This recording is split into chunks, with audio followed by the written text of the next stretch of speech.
Good morning all of student. आज हम फिर नेक्स्ट टॉपिक पर चलेंगे और नेक्स्ट टॉपिक है समरफील्ड एक्सपेंशन बोर थ्योरी। तो Sommerfeld expansion of Bohr theory में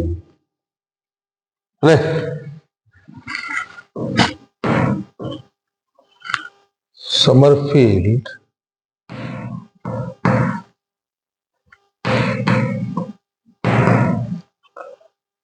एक्सटेंशन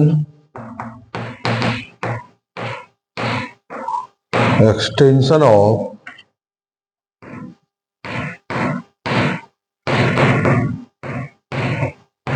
बोर थ्योरी, इसमें उन्होंने बताया था कि हमारे पास जो एनर्जी होती है वो हमारे पास है m e की power 4 upon 8 epsilon h square और 1 अपॉन n स्क्वायर, जिसको फाइनलाइज उन्होंने कर दिया तो minus k r h c upon और ये n स्क्वायर के साथ।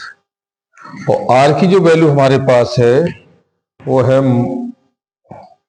m e की पावर 4 अपॉन ये 8 एप्सिलॉन सी एच की क्यू के साथ। तो समरफील्ड ने अपनी बात में ये कहा कि बोर थ्योरी में जो कहा गया था कि इलेक्ट्रॉन जब भी किसी भी एटम्स के न्यूक्लियस के सराउंडिंग ऑर्बिट एनर्जी लेवल बनाते हैं तो हर लेवल का एक इंटीजर n एक क्वांटम नंबर होता है, उसका हर एक क्वांटम नंबर होता है। और ये क्वांटम नंबर हम हाइड्रोजन से लेकर एनी अदर वे किसी भी न्यूक्लियर रिएक्शन के साथ हम इसे डिफाइन कर सकते हैं। और इस एनर्जी लेवल में उन्होंने कहा था कि ये 2 से लेकर n इज इक्वल टू 2 से और n3 पर जो एनर्जी लेवल रहता है वो कितना 3 4 is equal to h mu. तो म्यू इज इक्वल टू आपका हो गया E3 माइनस के E4 अपॉन h के साथ। ये एनर्जी लेवल जो हमारा होता है वो n क्वांटम नंबर होता है। कौन सा? Principal quantum number.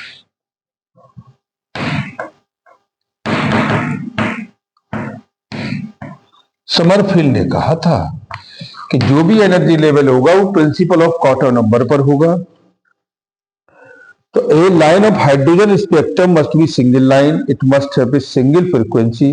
It was however observe by Michelson and other that inspect the hydrogen lines were not strictly single.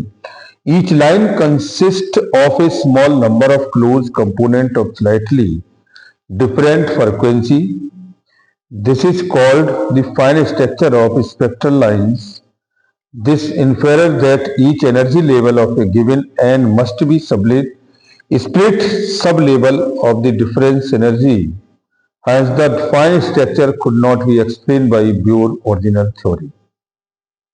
तो Sommerfeld expansion Bohr theory, expansion elliptical orbit. भाई Bohr कहते थे कि ये जितने भी एलिमेंट हैं, ये जितने भी इलेक्ट्रॉन्स हैं, ये सर्कुलर पे मूवमेंट करते हैं। उनका तो ये था बोर का कि ये किसी न्यूक्लियस के सराउंडिंग मूवमेंट करते हैं और कैसा? सर्कुलर में। लेकिन समरफील्ड ने कहा कि जितने भी मूवमेंट करते हैं इनका पाथ एलिप्टिकल होता है। कैसा होता है?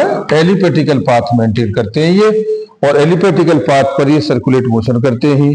और जब ये इनके पास एवरी टाइम क्या है, इसकी इनकी रेडियस वेरी करती रहती है, और ये वेरी करती है किसी एलिप्टिकल पाथ में। और Sommerfeld elliptical path. Now an electron in elliptical orbit has 2 degrees of freedom, namely the radial distance r and azimuthal angle theta। यानी azimuthal angle theta के रेस्पेक्ट में ये मोशन करते हैं। ये थीटा, इसको azimuthal एंगल भी कहते हैं, उसके रेस्पेक्ट में मूवमेंट करते हैं। The radius movement of electron equal to Wilson-Sommerfeld quantum rules must be have Sommerfeld must be have the property of complete revolution is p d theta is equal to kh। यानी कि उन्होंने ये कहा कि p d theta is equal to k h, और ये value कितनी 2 पाई तक, 0 से 2 पाई तक, 2 पाई तक ये p d theta is equal to k h के साथ। और जब इसके साथ ये वैल्यू आ जाती है तो k एंड एन आर, यानी कि k जो हमारे पास है इसी को हम इतना भी कह सकते हैं 2 pi b theta is equal to, और ये आर एन इंटू एच के साथ। और ये दोनों वैल्यू हमारे पास कैसी है, कांस्टेंट है, एन आर, सॉरी। तो k and n r is constant. ये कैसी है, ये कांस्टेंट है और एंजीमिथल रेडियल क्वांटम नंबर कहलाती है। और जब एंजीमिथल क्वांटम नंबर ये कहलाती है तो दोनों के पाथों में जो वेरिएशन होता है ये ए और बी का, ये पाथ मेंटेन करते हैं। इसको हम निकाल लेते हैं। ये पाथ है हमारा 1 minus epsilon is equal to k का square upon k plus n r का होल स्क्वायर, और k plus n r is equal to n. तो 1 epsilon square is equal to k का स्क्वायर अपॉन एन स्क्वायर। तो ये value आ गई आपकी कितनी, b का स्क्वायर अपॉन a का square is equal to k का स्क्वायर अपॉन एन स्क्वायर। तो b upon a is equal to ये k अपॉन n के साथ आ गया। जब ये इतना आ गया तो अब इनका एनर्जी लेवल ले लें।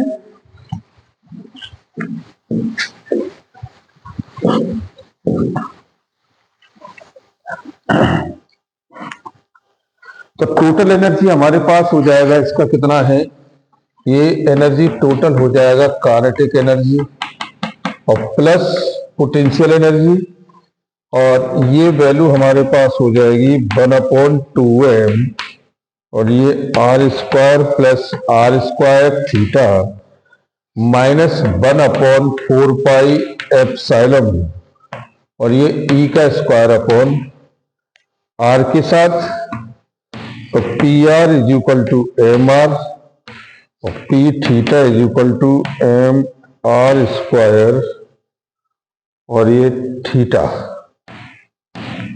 तो ये वैल्यू आपके पास कितनी हो गई, E is equal to 1/2m, और ये p r square p theta square upon r minus 1/4 pi की एप्सिलॉन, और ये E का स्क्वायर अपॉन आर के साथ।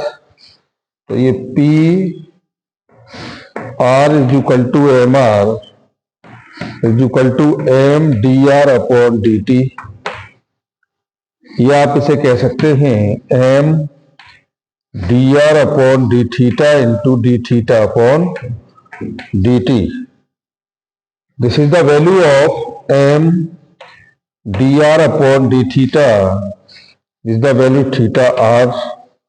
तो ये वैल्यू हो गई m r square theta 1/r square d r upon d theta is the value of p theta upon r square d r upon d theta. तो ये वैल्यू आपके पास आई E is equal to p theta square upon 2m r square 1/r d r upon d theta का square plus 1 और minus 1 upon ये 4 pi की epsilon E का स्क्वायर अपॉन R। तो 1/r is equal to 1/a और 1 epsilon cos theta upon 1 epsilon square.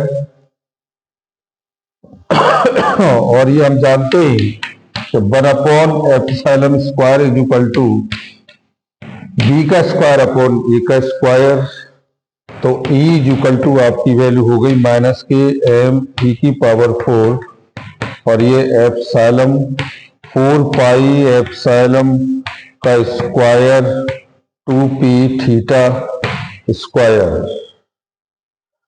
और ये इतनी वैल्यू हमारे पास आ गई। तो आप इसमें आगे इस वैल्यू को हम लगा देंगे।